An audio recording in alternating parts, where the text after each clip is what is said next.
ശബരിമല സന്നിധാനത്ത് വീണ്ടും ഭക്തജനത്തിരക്കേറി. ദിവസവും 1 ലക്ഷത്തോളം വിശ്വാസികളാണ് ദർശനത്തിനെത്തുന്നത്.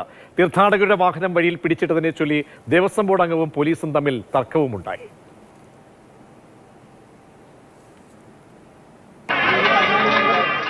ശബരിമല സന്നിധാനത്ത് തീർത്ഥാടകരുടെ തിരക്കേറുകയാണ്. വെർച്വൽ ക്യൂ ബുക്കിംഗിലൂടെ 90,000 പേർ നിത്യേന എത്തുന്നുണ്ട്.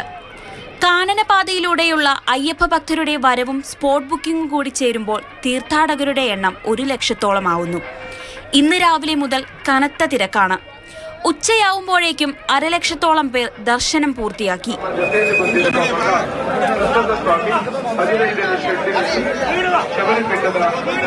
പമ്പയിലും നിലയ്ക്കലിലും ഉൾക്കൊള്ളാൻ കഴിയുന്ന തീർത്ഥാടകരെ മാത്രമേ കടത്തിവിടുന്നുള്ളൂ.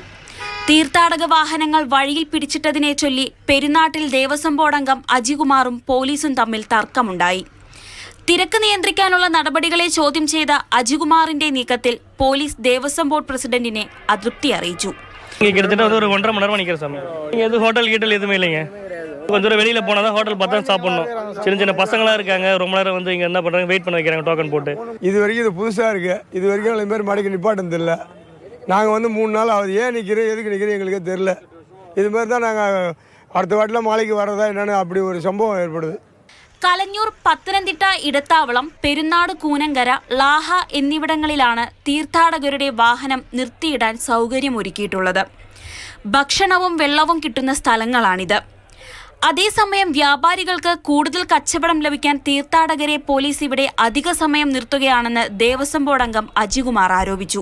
തർക്കത്തിനിടെ വാഹനങ്ങൾ പ്രത്യേക നിർദ്ദേശം ലഭിക്കാതെ തന്നെ കടന്നുപോയി. വ്യാപാരികളും പോലീസും തമ്മിലുള്ള ഒത്തുകളിയാണ് വാഹനങ്ങൾ അധിക സമയം തടഞ്ഞിടുന്നതിന് കാരണമെന്ന ആരോപണം പോലീസ് തള്ളി. മാതൃഭൂമി ന്യൂസ്, പത്തനംതിട്ട.